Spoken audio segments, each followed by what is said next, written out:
Francis Vercamer, bonjour. On vous rencontre ce soir car vous êtes candidat sur la 7e, député sortant.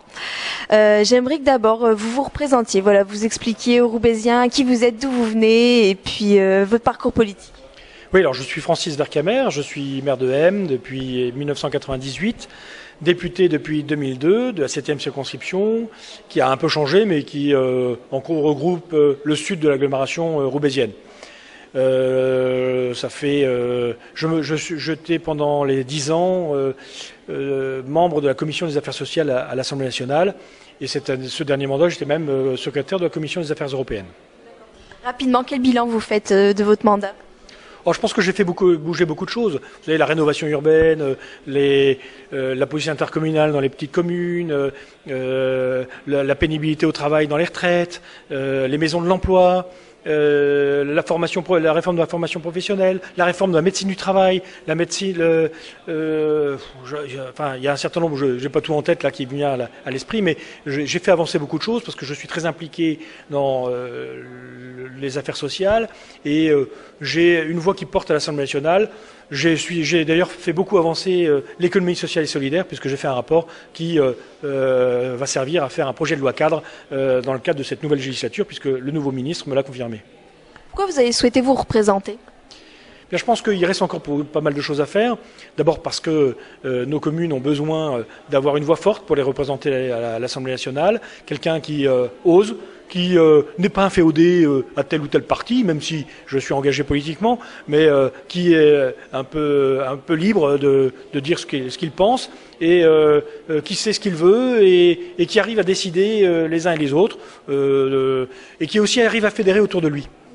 Aujourd'hui, quelles sont les grandes idées que vous défendez pour la 7e circonscription ? Oh, je défends pas mal de choses. Je défends d'abord, pour la circonscription, bien sûr, le développement économique et l'emploi. L'emploi des jeunes, qui me paraît très important, mais aussi l'emploi des plus âgés qui, malheureusement, ont perdu leur poste dans des entreprises textiles qui ont disparu et qui, par manque de formation ou manque d'accompagnement, ont du mal à retrouver un emploi, ou peut-être tout bêtement parce que les entreprises elles-mêmes sont en difficulté.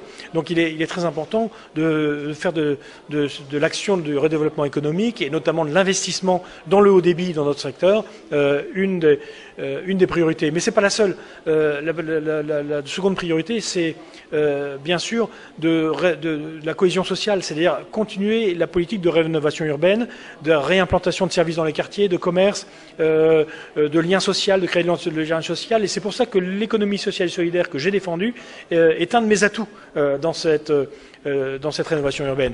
Et puis bien sûr, le dernier point, c'est bien sûr la famille, la tranquillité, que les familles puissent vivre tranquillement dans leur quartier, donc axé bien sûr sur la sécurité, mais bien sûr sur l'occupation des jeunes, leur donner un avenir, leur donner une éducation qui leur permette de réussir dans la vie.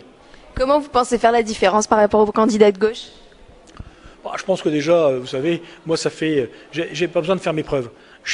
J'ai donné, je pense que je suis réputé pour être un homme d'expérience, un homme d'action, un homme qui a réussi pas mal de choses sur le secteur, même si je n'ai pas tout réussi, qui sait travailler avec tout le monde, qui n'est pas sectaire. Mes adversaires sont souvent des gens peu expérimentés ou complètement inconnus du grand public, qui ont absolument, quelquefois qui sont parachutés ou qui habitent même pas la circonscription. Honnêtement, je pense que j'ai des atouts vis-à-vis d'eux. Roubaix est une ville qui bat des records d'abstention. Comment vous expliquez le fait que les Roubaisiens se désintéressent de la vie politique ? Je pense que, vous savez, j'ai été faire du porte-à-porte et tracter et rencontrer les habitants à l'Épeule, qui fait partie de ma circonscription.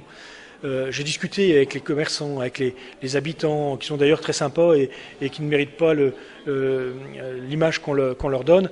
J'ai rencontré des gens qui sont désabusés, qui ne croient plus en la politique parce qu'on leur a fait des promesses de rénovation de quartier, on leur a fait des promesses d'emploi, on a fait des promesses de toutes sortes dans ces quartiers et qui n'ont jamais été respectées. Ces habitants, ces commerçants doivent avoir de la considération.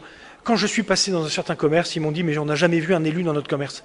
Ils m'ont dit ça. On n'a jamais vu un élu dans notre commerce, ni de Roubaix, ni de député, ni quoi que ce soit. On ne voit que des candidats qui viennent se présenter et après on les voit plus jamais. Eh bien, moi, ce quartier, c'est un quartier comme je pouvais le faire au Trois Ponts, dans lequel j'irai, dans lequel j'essaierai de bâtir une relation de confiance pour être leur porte-parole, pour qu'ils obtiennent des moyens de développement, des moyens économiques, mais aussi des moyens de sécurité dans leur quartier, parce que c'est un quartier, vous savez, il ne doit pas y avoir des zones de non-droit, il faut que partout les Français se sentent bien chez eux. Est-ce que vous pensez que le vote obligatoire peut être une solution à l'abstention? Bon, je ne crois pas à toutes ces choses-là, vous savez. Je pense qu'il faut remédier à la cause et non pas aux conséquences. Si les habitants ne votent pas, c'est parce qu'ils ne sont pas satisfaits de la politique et des politiques qui sont menées, et surtout des hommes ou des femmes politiques qui se présentent. Donc il faut leur donner confiance. Il faut leur prouver que les hommes politiques respectent leurs paroles, leur rendre le vote obligatoire. On va avoir des votes extrémistes, on va avoir des votes blancs, on va avoir n'importe quoi dans les enveloppes, mais ça va sûrement pas faire de bien à la démocratie. Est-ce que vous avez un dernier message à faire passer aux électeurs de la 7e? Vous savez, je pense que la 7e est un territoire du sud de Roubaix assez homogène, de villes moyennes et petites, une partie rurale, mais une partie urbaine, mais des villes à taille humaine, à part le quartier de Roubaix. Je pense que l'ensemble de cette circonscription a besoin qu'on les écoute, qu'on les accompagne. Moi, sur la partie du canton de Lannoy de ma circonscription, je le fais depuis 10 ans et ça se passe bien. Je vais le faire sur la partie du canton de Roubaix-Ouest, où les gens me connaissent un peu moins, puisque je n'étais pas député de ce secteur-là, mais ils me connaissent en tant que président de la Maison de l'Emploi, ils me connaissent en tant que maire de M, et ils savent ce que j'ai su faire sur le secteur. Moi, je leur dis, je ferai la même chose avec vous, parce que j'aime les gens, je préfère les gens à la politique.